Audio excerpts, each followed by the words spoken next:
Bonjour à tous.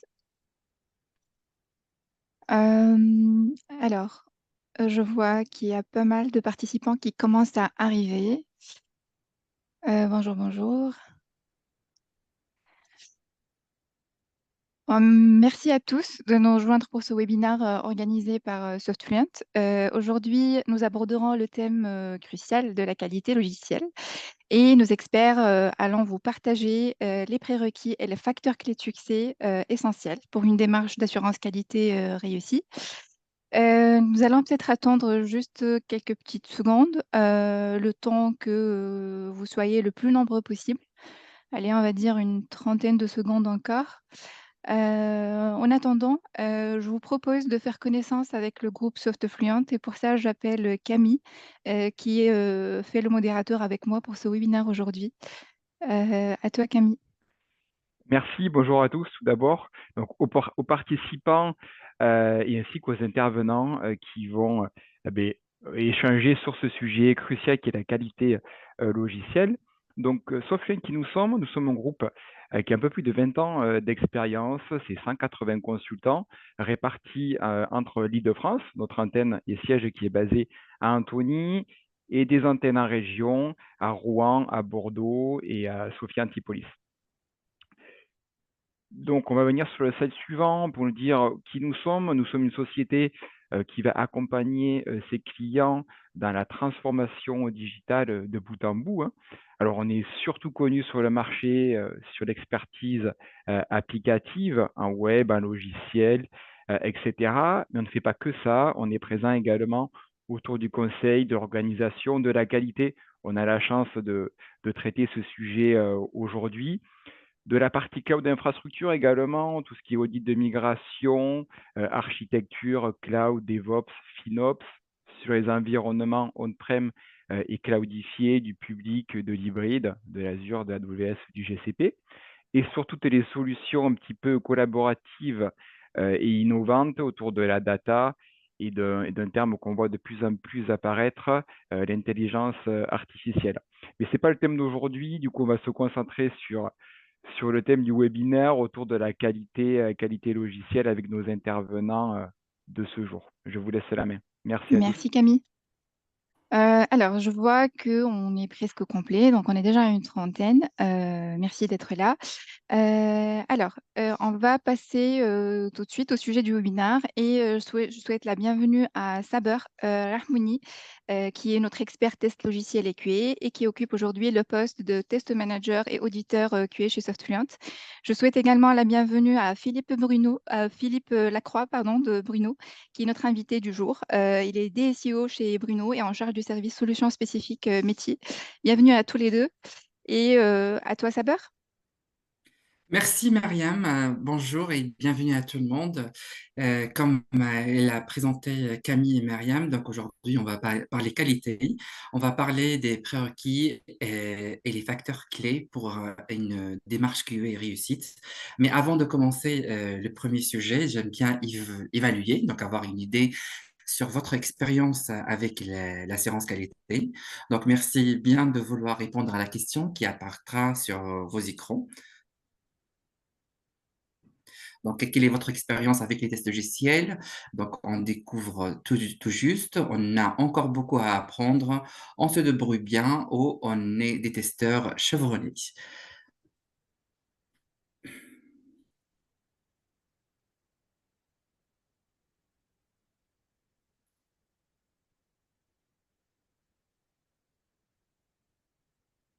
Donc là, on va avoir les sondages. Donc les sondages montrent qu'on a encore beaucoup à apprendre, mais nous convenons tous que l'assurance qualité et le contrôle qualité jouent un rôle primordial dans le cycle de vie d'un logiciel, même avec 25% des gens qui se débrouillent bien et 67% qui ont besoin de nos services pour améliorer leur démarche qualité.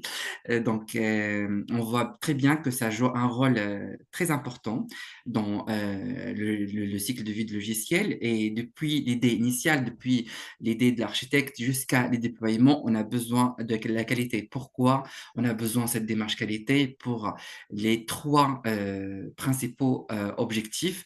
C'est d'abord pour détecter donc, les anomalies et les bugs très tôt et pas dans la phase de déploiement. Donc, c'est mieux de détecter les anomalies critiques et majeures donc, dès la phase de l'intégration et de développement. Donc, et ça nous évite des conséquences très graves au niveau de déploiement. Pourquoi tout ça? Donc, c'est pour améliorer la qualité du produit et donner une bonne image du produit qui va nous ramener à la fin à une satisfaction du client et une fidélisation de ce client-là. Donc, c'est trois objectifs très importants pour une démarche QA. Donc, après avoir compris ces trois principaux objectifs de la démarche QA, je vais vous poser de nouveau une deuxième question. Donc, avant de passer au slide suivant, donc c'est pour savoir votre perception de l'impact des tests logiciels sur la qualité finale du produit. Donc, de 1 à 5, donc combien vous mettez pour cet impact de la QA sur la qualité finale du produit? 0, c'est pour sans impact et 5, c'est, vraiment, c'est, intimement lié, je dirais. Exactement.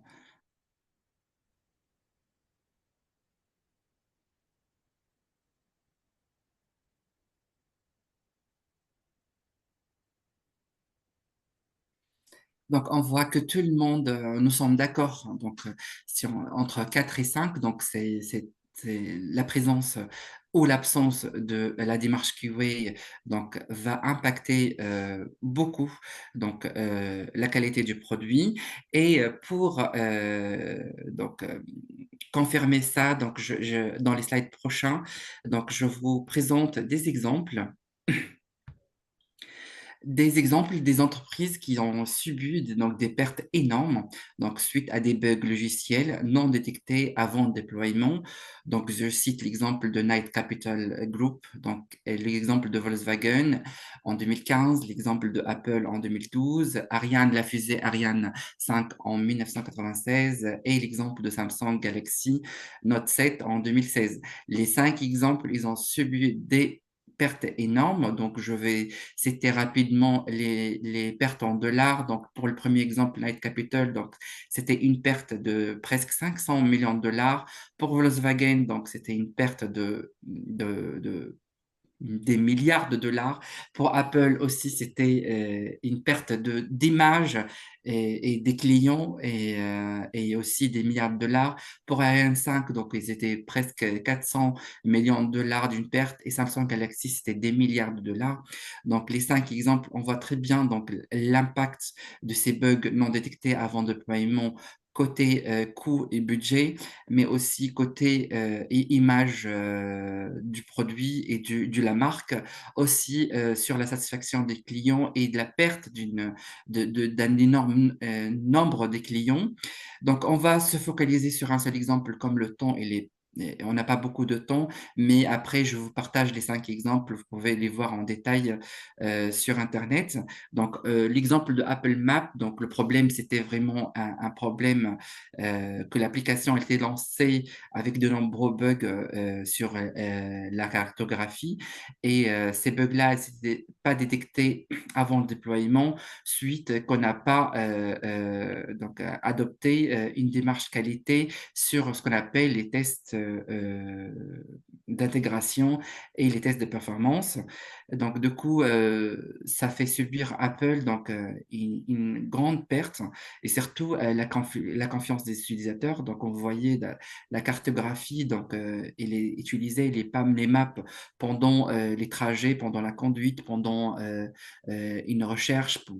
Pour plein d'autres services, donc on utilise la cartographie, donc on a perdu la confiance des utilisateurs sur cette service Apple Maps. Donc, du coup, ça coûtait beaucoup pour Apple.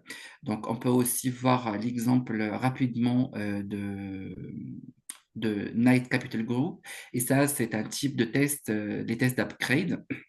Donc, on a ignoré les tests d'upgrade. Donc, une mise à jour défectueuse donc, a été utilisée pour le trading boursier. Donc, ça fait coûter des milliards de dollars pour cette société. Donc, du coup, je continue, j'enchaîne avec les bugs. Et là, je présente vraiment donc, les bugs critiques les plus courants. J'ai choisi trois types d'applications, le web, le RP et l'application mobile. Donc, il y en a différents types de bugs critiques. Il y en a le fonctionnel et le non fonctionnel, parce lorsqu'on parle de tests, on parle de tests fonctionnels et tests non fonctionnels. Donc, il y en a des bugs critiques qu'on peut euh, les éviter pendant le déploiement et les détecter très tôt pendant le développement et l'intégration. Donc, je cite l'exemple, le fameux exemple sur le web, l'erreur d'authentification ou bien le problème de paiement. On a aussi les non fonctionnels, les problèmes de performance, si on n'a pas des tests automatisés de performance pour mesurer le temps de chargement, la montée en charge, pour tester le temps de boot d'une application, bien d'un logiciel, parce qu'il n'y a pas que les ERP web mobile, il y a les applications embarquées dans des équipements, des devices électroniques. Donc aussi, on a le temps de boot, on a les tests d'endurance et plein d'autres tests non fonctionnels qu'on peut les exécuter pendant la phase d'intégration et les tests système pour éviter de les détecter après le déploiement chez les clients et ça va nous coûter très cher. On a le fameux crash d'application sur les mobiles, sur les portables. Donc, si on ne fait pas des tests d'endurance et des tests de montée en charge, donc on peut avoir des crashs donc, chez les clients. Aussi, les tests de compatibilité. Donc, lorsqu'on parle application mobile ou bien application web, il faut faire les tests de compatibilité avec différents browsers, avec différents devices, quels que soient portables, tablettes, télé. Donc, ça dépend du produit et ça dépend des clients. Donc, tous ces bugs-là, critiques, j'ai essayé de les présenter avec les exemples réels pour vous montrer donc l'importance de la démarche QA et l'importance de faire des tests avant le déploiement et surtout la variété des tests, quel que soit au niveau du type de test, quel que soit au niveau de test. Lorsqu'on parle des types donc, de tests, on parle de type de tests fonctionnels et non fonctionnels. Au niveau fonctionnel, c'est clair, on est basé sur les exigences clients. Au niveau de tests non fonctionnels, donc on est basé sur donc des tests de performance, tests d'endurance, tests de sécurité, ce qu'on appelle le pen testing, tests de vulnérabilité, de hacking et aussi les tests d'ergonomie, des tests de montée en charge et tous ces types de tests. Donc, il faut varier nos tests pour détecter le maximum de bugs. Aussi, les niveaux de tests. Donc, les tests commencent dès la phase de développement. On parle test unitaire, on parle test d'intégration, on parle test système et on parle de tests d'acceptance. Donc, tous ces niveaux aussi, il faut les respecter, il faut varier les tests pour détecter le maximum des bugs avant le déploiement. Oui, Donc, ça, donc c'était justement, mes exemples. Oui, Mariam. oui, justement pour nous éviter, ce genre de mauvaises surprises, j'imagine, qu'il y a bien, en fait, une démarche à mettre en place. Est-ce que tu peux nous en dire un peu plus par rapport à ça? Oui, donc, donc, donc le fait d'avoir une démarche QA, c'est bien, mais il faut bien sécuriser cette démarche-là pour garantir la réussite et le succès de cette démarche-là. Et donc, et pour cela, donc, il faut avoir une liste des prérequis et une liste des facteurs donc, pour atteindre cette réussite-là. Donc, donc, avec mon expérience de 16 ans, en passant par Sagemcom, Sagemcom, Bouygues Telecom, Cisco, NDS Technologies, toutes ces sociétés où j'ai travaillé, donc moi j'ai choisi sept prérequis primordiales donc, pour réussir cette démarche-là. Donc, ils sont nécessaires pour instaurer une démarche qualité solide. Donc, ces prérequis, on commence par l'engagement de la direction. Donc, l'engagement de la direction, c'est clair, je pense, c'est la direction donc, qui doit allouer des ressources financières pour embaucher des experts en tant que qualité, pour acquérir des outils de test et des outils de travail aussi. Donc, il n'y a pas que ça, il y a le soutien aussi par instaurer des sensibilisations, des sessions de sensibilisation pour une culture de qualité dans l'entreprise avec une politique de test donc approuvée par les management. Tout cet engagement, donc ça va aider l'équipe QA donc pour donner une qualité de travail et pour faciliter aussi le travail de ces testeurs-là, pour détecter les bugs, pour écrire des tests, exécuter ces tests-là et donner des bons rapports et qui seront utiles après pour analyser et donner un avis final sur le produit, pour donner le go ou no go pour un déploiement de ce produit-là. Donc, il est présenté au client. Après ce premier facteur d'engagement de la direction, on parle aussi de formation et compétences. Donc, il faut qu'on travaille aussi sur l'aspect skills. Donc, il faut que la société met à côté un budget ou bien une approche de montée en compétences. Donc, l'entreprise organise régulièrement des formations pour quels que soient les développeurs, quels que soient les testeurs, sur les nouvelles techniques de test et sur les nouvelles techniques aussi d'automatisation des tests, parce qu'on a besoin d'automatiser pour gagner du temps et gagner au niveau de coût aussi. Donc, l'important, c'est que ces compétences adéquates vont permettre donc, aux équipes de la QA et aussi aux équipes de développeurs. Pourquoi je dis développeurs?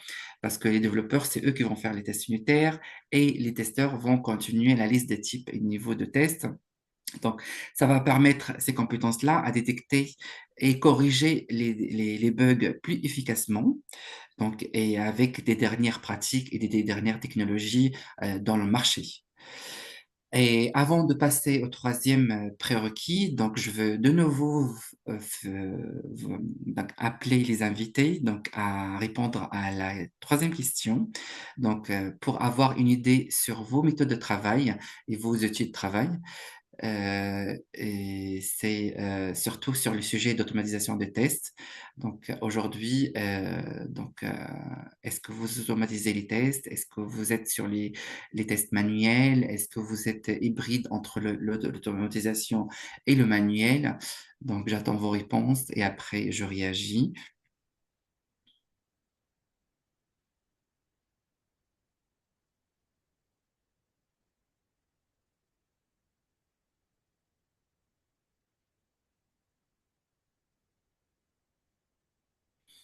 Ok, on voit que 17%, c'est donc ils ont la plupart des tests sont automatisés.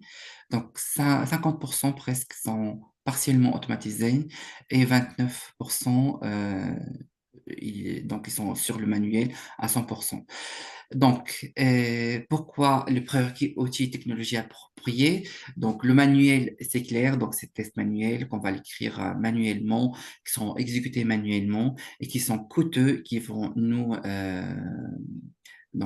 c'est coûteux au niveau de budget, au niveau de temps et au niveau de ressources humaines aussi. Donc, imaginons, on a 1000 tests donc, à exécuter pour chaque version. Donc, si on travaille avec la méthode agile, donc on parle des sprints donc de 2 semaines à 3 semaines, parfois 4 semaines. Donc, on a besoin d'exécuter 1000 tests. Donc, ou bien, donc ça va se dérouler, donc ça va prendre du temps donc, pour exécuter les 1000 tests. Si, imaginez, on n'a qu'un seul testeur ou bien deux testeurs. Et si on veut gagner du temps, donc on a besoin plus de ressources. Par contre, si on implique l'automatisation de tests, donc ça va nous faire gagner du temps et du coût. Donc, du coup, on parle des outils et technologies appropriées. Donc, il faut que l'entreprise investit aussi sur les outils de test, les méthodologies de travail et les outils d'automatisation. Donc, et on prend l'exemple. Donc, si aujourd'hui on utilise DevOps et avec ça, par exemple, on utilise Selenium, donc on a presque, on peut automatiser presque 99% des tests sur une application web. Si on utilise Appium, donc on peut aussi garantir 99% des tests seront automatisés. Donc, ça va nous permettre donc un gain au niveau de coût et un gain au niveau de temps. Aussi, l'outil de travail DevOps ou bien Jira, donc ça va nous permettre donc un suivi continu sur les plans de test, sur les niveaux de test, les types de tests. On peut avoir plein de vues, ce qu'on appelle query in English, sur les couvertures de tests, sur les couvertures des bugs, tout ça.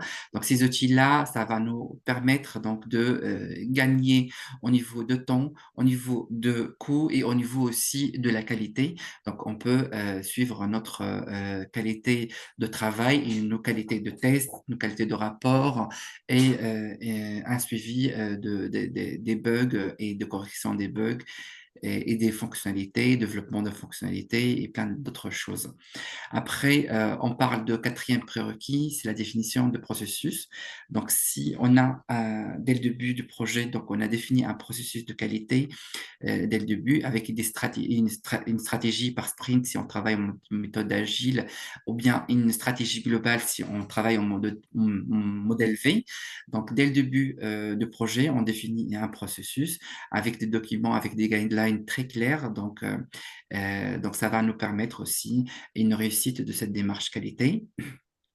Le cinquième prérequis, c'est la documentation et d'exigences claires. Lorsqu'on parle d'exigences claires, on parle d'un product owner ou bien d'un chef projet qui a bien défini donc, les cas d'utilisation, les exigences avec les acceptances critériens, donc les critères d'acceptance. Donc, si tout ça est clair, donc ça peut permettre, quel que soit au développeur, quel que soit au testeur, de bien développer son code ou bien de bien définir ces cas de test. Donc, dans tous les cas, donc, la documentation et l'exigence définie par le projet, le chef projet et le product owner, ils seront revus par l'équipe qualité, ce qu'on appelle les tests statiques. Les tests statiques, c'est le fait que l'équipe assurance qualité, elle intervient pendant la première phase de projet, c'est la phase des spécifications et la description et la définition de la spécification et des exigences du produit. Donc, on intervient pour faire la revue de ces exigences. Donc, à la fin, on va sortir avec une checklist qu'on appelle la liste des exigences ou bien la liste des cas d'utilisation, ce qu'on appelle en anglais use case. Donc, avec cette liste de use case, donc on va permettre au PO ou bien chef projet, est-ce qu'on a bien compris l'aspect fonctionnel et non fonctionnel de la fonctionnalité et du produit en général. Et ça peut nous permettre aussi après de bien définir nos tests et de choisir les types et les niveaux de tests qu'on va implémenter dans notre plan de test. Aussi, l'archivage, il est très important, la traçabilité de ces documentations-là. Et je vais montrer donc un exemple de un de nos clients aujourd'hui qu'on travaille avec, avec notre archive. Donc là, je vais présenter ça.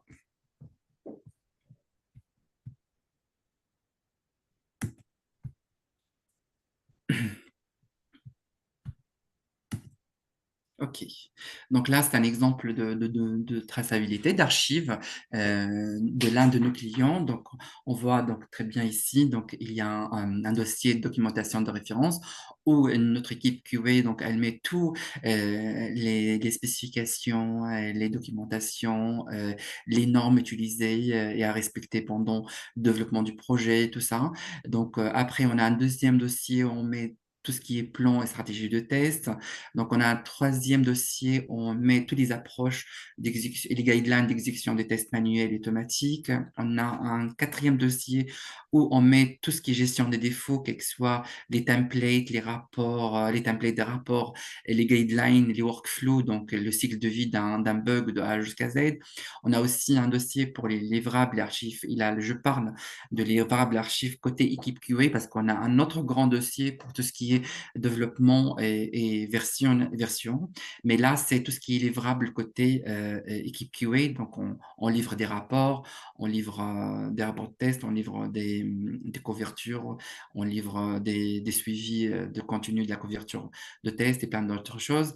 On a aussi un dossier pour conformité et réglementation, ça dépend du projet. Il y a des projets qui ont besoin d'être à la norme ISO 9001 ou bien 9350. Donc, il y a plein d'autres normes et réglementations, GRDB, donc toutes ces normes-là, internationales ou bien européennes, françaises, donc on les met ici. Les communications, les réunions, donc le nombre et les types de réunions qu'on fait, donc quel que soit hebdomadaire, daily, quotidiennement, ou bien hebdomadaire, ou bien par sprint, ou bien par quinzaine, ou bien mensuel. Tous les rapports sont mis aussi dans un dossier. Les outils et les environnements de test utilisés pendant ce produit-là, ils sont mis là. Toute cette traçabilité, ça permet à tout le monde de trouver facilement les documents et les guidelines. Aussi, ça permet aussi pour l'auditeur de trouver facilement comment on a testé et quels documents et tous nos inputs et tous nos outputs. Et à la fin, on a ajouté un guide de gestion de documentaire qui explique tout ce que je viens d'expliquer dans chaque dossier, qu'est-ce qu'on peut trouver. Donc, si on n'arrive pas à trouver un document, donc on peut aller dans l'utilisation. Ça, c'était un exemple rapide. Et je laisse la parole à Mariam pour réagir à tout ce que je viens de présenter sur les Oui, prérequis. merci Saber. Alors, déjà, sachez que vous avez un espace questions-réponses en bas. Si vous souhaitez interagir avec nous sur le webinaire, posez toutes vos questions. On va essayer d'y répondre à la fin de cette session. Et pour le moment, je souhaite poser la question à Philippe. Merci déjà d'être parmi nous aujourd'hui. Est-ce que vous pourriez nous partager votre expérience chez Bruno par rapport à la mise en place de la démarche QA et quels étaient les défis un peu rencontrés? Merci, merci Saber, merci Meriem. Bonjour à tout le monde. Effectivement, il y a quelques années, Bruno, le groupe Bruno, qui est distributeur de fournitures de bureaux et de mobilier de bureau, je pense que tout le monde doit connaître, s'est lancé dans un défi majeur. C'était en fait la migration de son système d'information qui était porté par un mainframe, et notre objectif a été de le porter sur une architecture beaucoup plus orientée SOA, service et digital. Et donc, on est rentré dans ce projet parce que on avait un problème de croissance au niveau du groupe et de diversification dans notre offre produit. Donc, on s'est lancé dans ce projet en assumant, le fait qu'on devait d'abord répondre aux enjeux business, en laissant de côté ce que vous a montré un petit peu Saber depuis le début, c'est-à-dire tout ce qui était test unitaire et test qualité. Et donc, on est rentré dans ce projet un peu tête baissée, en avançant chaque jour, chaque semaine, chaque mois, vers notre objectif. Et assez rapidement, on s'est heurté à des problématiques d'aide technique.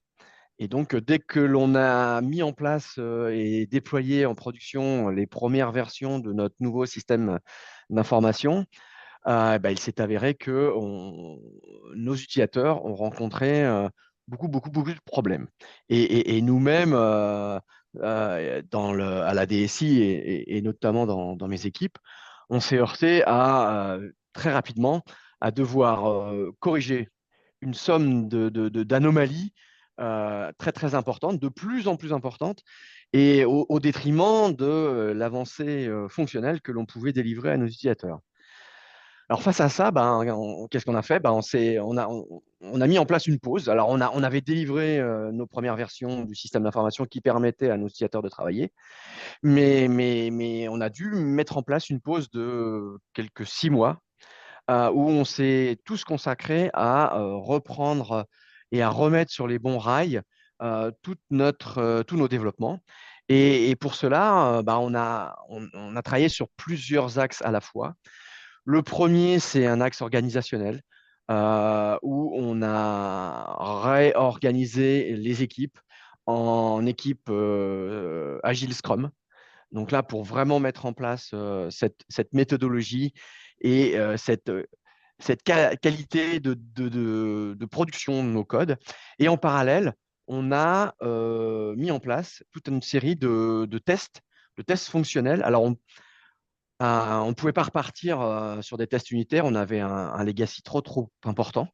Et donc, on a opté pour des tests end-to-end fonctionnels que l'on pouvait mettre en œuvre une fois c'est l'ensemble de nos développements déjà mis en production. Alors, ça a pris du temps. Comme je vous dis, on a mis en place une pause d'environ 6 mois qui nous ont permis de développer plusieurs milliers de tests fonctionnels euh, qui nous ont permis aussi de nous assurer au fur et à mesure de la qualité de ce que l'on allait délivrer. Donc, en parallèle, on s'est réorganisé en Scrum, on a mis en place ces tests et aujourd'hui, on en est très content puisque depuis cette mise en place, on a pu constater tous les bénéfices. C'est-à-dire que chaque mise en production d'une nouvelle version de notre ERP se fait de manière beaucoup plus sereine, on time, parce que souvent, pendant quelques mois, voire 2, 3 années, on dérivait dans nos dates de mise en production, ce qui n'est plus du tout le cas. Et puis, post-mise en production, ben, on devait faire face à une somme de bugs importantes, ce qui n'est plus du tout le cas non plus maintenant. Donc, on a assuré la qualité, on a assuré ce dont parlait Saber, la continuité dans la qualité, Donc, la sustainabilité de la qualité. je vois là, donc si je résume un petit peu ce qu'il a dit Philippe, donc la direction s'est engagée pour implémenter une équipe QA. Donc, ils ont recruté une équipe QA. Donc, ils ont utilisé la méthodologie agile. Donc, ils ont choisi de faire appel à des tests système end-to-end, donc avec une automatisation de tests. Donc, ils ont instauré aussi la culture de qualité et avec un environnement et une infrastructure de tests donc adéquate pour leurs tests d'automatisation et tests end-to-end. Mais Philippe, il n'y a pas que les prérequis donc pour réussir cette démarche QA. Donc, Tout à fait. il n'y a pas que les prérequis, il y a d'autres choses, ce qu'on appelle les facteurs clés. Donc, je passe au slide suivant. Donc, pour réussir cette démarche QA, donc à part les prérequis qu'on doit mettre en place, il y a aussi des facteurs clés. Donc, je commence par une quatrième question. Donc, pour avoir votre niveau de communication entre vos équipes, pour après détailler le premier facteur, c'est la collaboration et communication.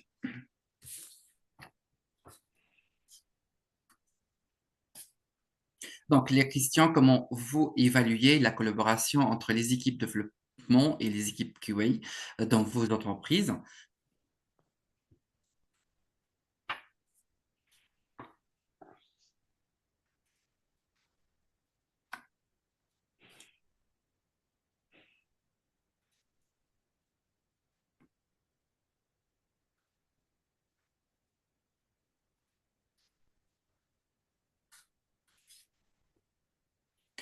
Ok, donc là, on voit que la majorité, elle travaille souvent ensemble.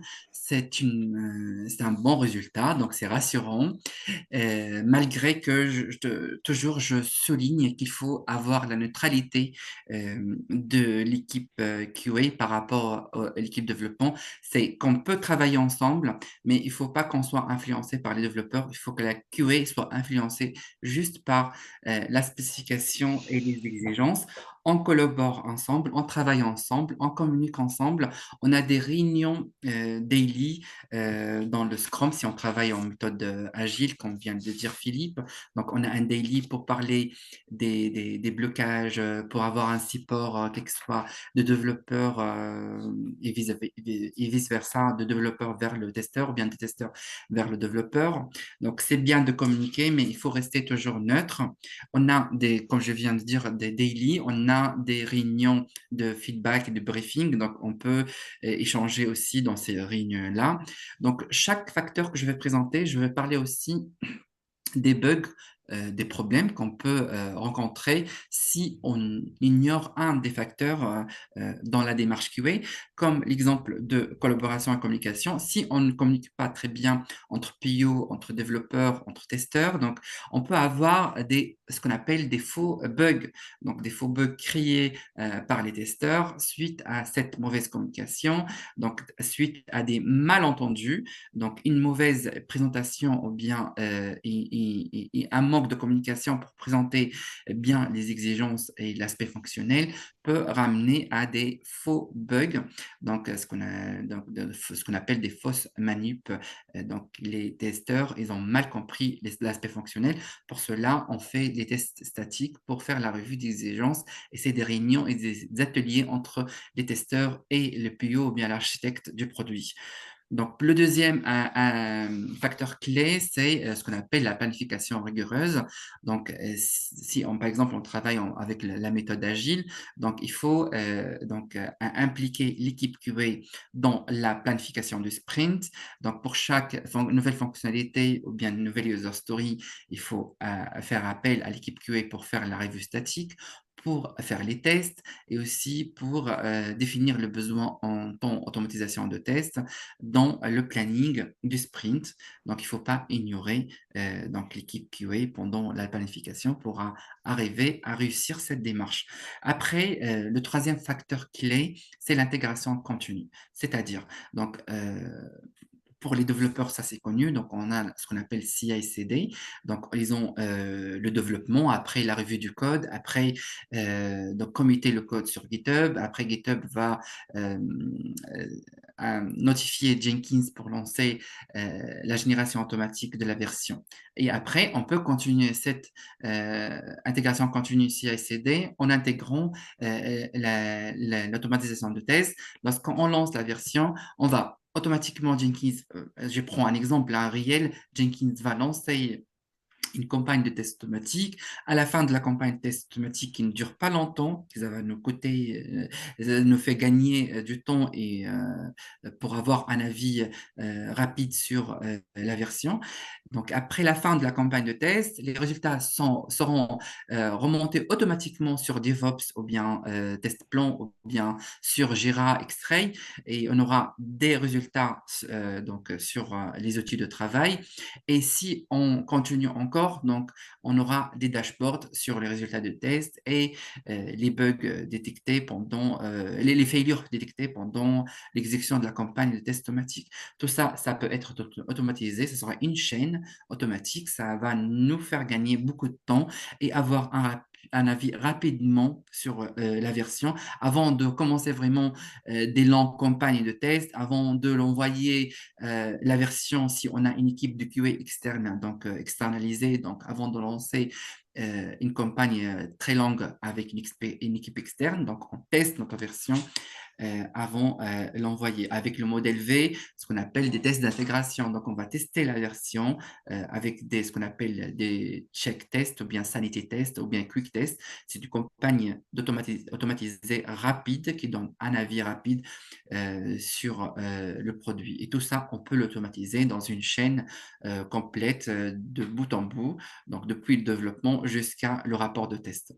Après, la gestion de risque, c'est un facteur très important. Donc, si on ne fait pas l'étude de risque, on ne fait pas l'étude d'accostage, on ne fait pas l'étude d'impact de chaque fonctionnalité qu'on va développer, de chaque bug qu'on va corriger, d'accostage avec les fournisseurs de UX, de pilotes, des drivers ou bien de middleware, donc, parce que vous connaissez un produit, donc il est composé par plusieurs parties. Donc, chaque partie, elle peut être développée par une partie prenante, donc par un autre groupe, par une autre société. Donc, si on n'étudie pas tous ces risques-là et ces accrochages-là, donc on ne peut pas réussir cette démarche QA. Et il faut présenter ces risques-là par le PO, ou bien par le chef projet, ou bien par l'architecte, ou bien par la partie prenante, donc à l'équipe QA. Et l'équipe QA va donner son avis et ça va l'aider pour optimiser les tests et pour choisir les types et les niveaux de tests à exécuter. Finalement, donc le dernier facteur, donc c'est les facteurs de mesure et indicateurs de performance. On a deux types d'indicateurs. Les indicateurs, ce qu'on appelle KPI, donc sur le produit, donc tout ce qui est performance, endurance, donc on a des indicateurs qu'on peut définir dès le début. Donc voilà, pour charger une page web, il faut minimum 2 secondes. Pour remplir ce formulaire et l'envoyer, télécharger ce fichier-là, il faut 4 secondes. Donc tout ça, il faut les mettre en place dès le début du projet. Et avec ça, on a aussi d'autres indicateurs qu'on met en place. C'est les indicateurs sur la qualité du travail, quel que soit pour les développeurs, quel que soit pour la gestion des bugs, quel que soit pour la gestion des tests. Et lorsqu'on parle de gestion de tests, on parle couverture de tests automatique, couverture de tests manuels, couverture par type, couverture par niveau.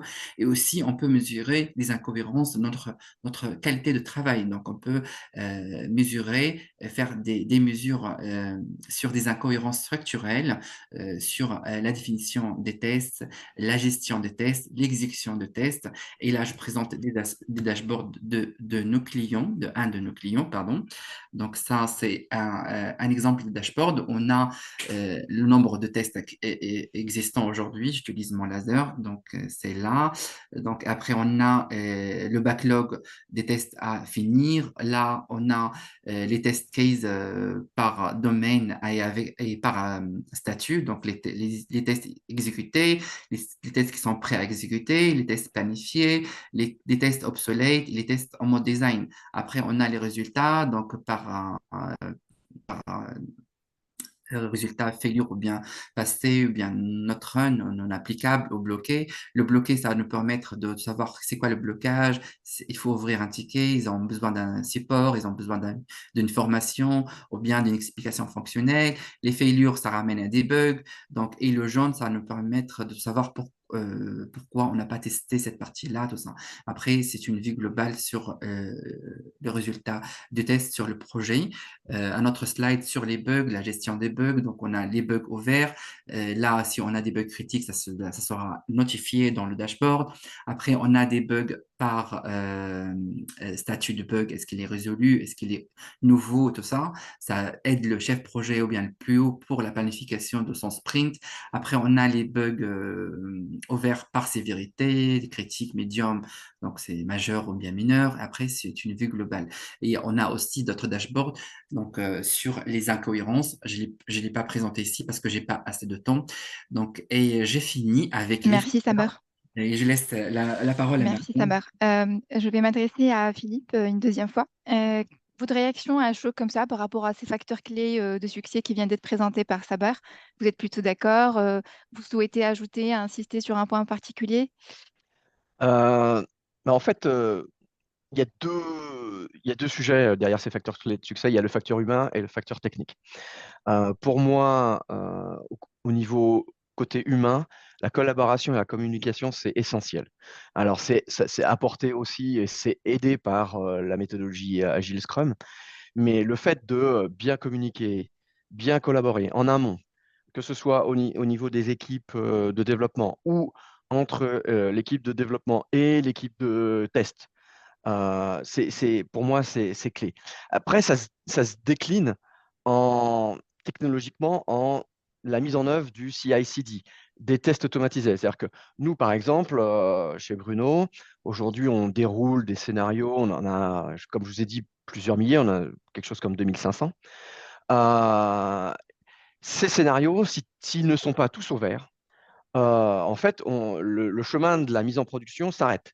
On ne passe pas du dev à l'intégration ou à l'UAT. C'est vraiment un contrôle qualité dès l'origine qui fait que ce que l'on va promouvoir dans nos environnements va être d'un niveau de qualité suffisant, c'est-à-dire qu'il va répondre à ces 2500 tests fonctionnels, enfin, ou quelque chose comme ça, avant de passer en UAT, puis en pré-prod et en prod. Et donc, c'est à la fois le côté humain et le côté technique qui sont en tout cas pour moi, aujourd'hui, de ce qu'a présenté Saber, les deux facteurs clés de succès. Voilà, c'est important. Merci. Camille? Merci, merci Philippe de cette expérience, de ce partage d'expérience. Je pense que c'est important pour l'ensemble des participants. Et merci Saber également. On voit que c'est très important, qu'il y a un côté passion également lorsque tu en parles, du coup c'est important. Du coup, avant de passer à la fois aux questions-réponses, on va démarrer par une première question qui a été mise via le formulaire de contact, qui est celle-ci. Si la personne est sur un projet qui est en phase de développement, s'il se demande est-ce que c'est trop tard pour mettre en place, est-ce que c'est trop tard en fait pour mettre en place une démarche de QA? Je dis toujours oui, on a encore de la chance pour mettre en place une démarche QA. Dans les sociétés où je travaillais et avec à deux clients que je travaille aujourd'hui, on est venu après 6 mois euh, que le projet il a déjà commencé et à notre client ça fait 1 an et que le projet il a commencé. Donc toujours, oui, je dis oui pour la démarche QA, quelle que soit euh, la, la- la période, est-ce qu'on est au début ou bien au milieu ou bien pas à la fin, bien sûr. Donc je dis pas oui, mais au début, au milieu du projet, oui, on peut. Ça dépend aussi de la durée du projet. Il y a des projets qui durent que quelques mois, il y a des projets qui durent 1 an, et il y a des projets qui durent 5 ans. Donc, la première chose que je dis, moi, toujours, c'est de faire de l'audit. Donc, avant de commencer, il faut faire l'audit de votre démarche qualité dans la société. Donc, l'audit va nous permettre, donc l'audit en général, elle dure entre 3 jours à 15 jours, ça dépend de la complexité du produit, du projet. Donc, après, elle va nous donner, parce que dans l'audit, on est basé sur l'audit TMMI, donc, je vous envoie après l'approche TMMI. Donc, c'est une approche internationale. Comme on parle du STQB, on parle aussi de TMMI pour les audits. C'est une mesure de la maturité, de la qualité, de l'assurance qualité dans une entreprise ou bien sur un projet.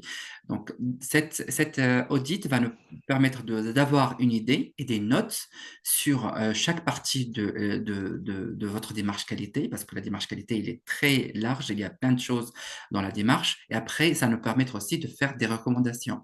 Et en se basant sur ces recommandations-là, sur le budget de la société, sur les ressources humaines qui sont disponibles, sur le niveau de compétences d'équipe QA, si elle existe.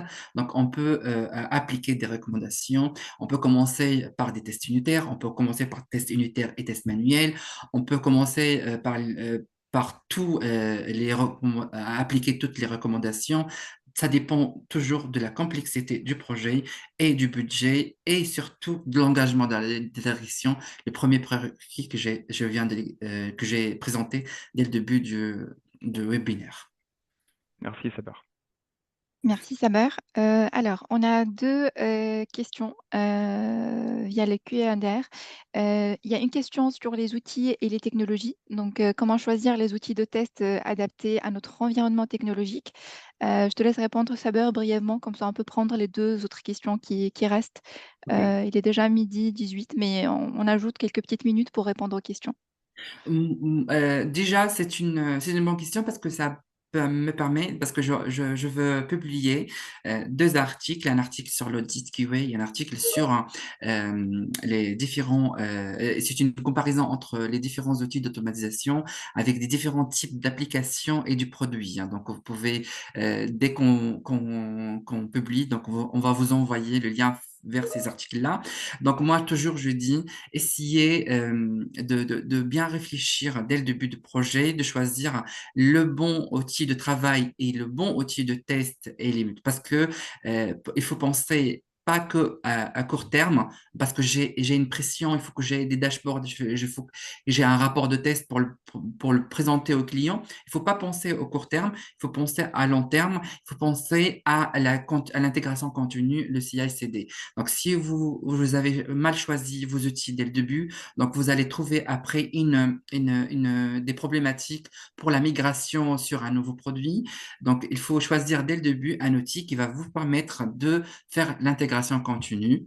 Et par exemple, si je prends l'exemple de DevOps au Jira, donc ça nous permettre, ils ont des plugins qui nous permettent de faire ce qu'on appelle l'intégration continue avec d'autres outils de test et d'autres outils d'automatisation avec JMeter, avec Selenium pour l'automatisation, avec X-Ray pour les tests plans, avec DevOps test plan, par exemple, pour tout ce qui est DevOps. Donc, il faut bien choisir l'outil qui est le moins coûteux, bien sûr, qui est le plus efficace et qui est facile à intégrer dans ce qu'on appelle l'intégration continue CI/CD.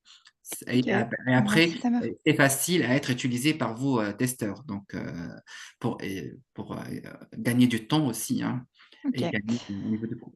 Alors, on passe à la deuxième question, plutôt la troisième. Quels sont les ratios QA testeur-développeur constatez-vous le plus souvent dans les équipes performantes sur ce volet qualité? Est-ce qu'il y a un ratio,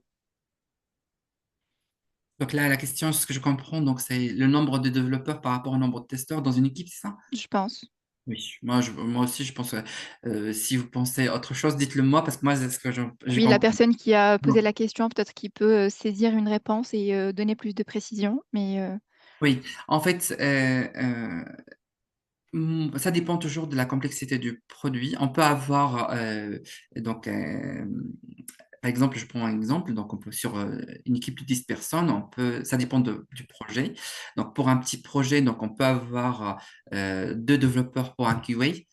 Donc, par contre, on ne peut pas avoir 0 QA, ça c'est sûr. Donc, il faut avoir toujours un QA. Après, si les tests, donc, donc, le produit a besoin d'une campagne de non-régression, donc on a besoin d'un testeur d'automatisation de tests, parce qu'une campagne de régression, c'est-à-dire re-exécuter cette campagne récursivement, donc sur chaque sprint, donc ça prend du temps et c'est coûteux. Donc, il faut l'automatiser. Donc, on a besoin d'un deuxième testeur, c'est pour l'automatisation. Donc, si le produit, il a besoin, c'est un produit comme le web, ou bien l'application mobile, ou bien l'embarqué, donc on a besoin de test performance. Donc, il faut un testeur pour l'automatisation, test performance, et la majorité du temps, c'est le même testeur qui va automatiser les tests. Donc, du coup, le ok. ratio, ça sera toujours N développeurs avec deux minimum testeurs, un testeur manuel et un testeur automatisation. Ok, merci Saber. Là, on est un peu en dépassement.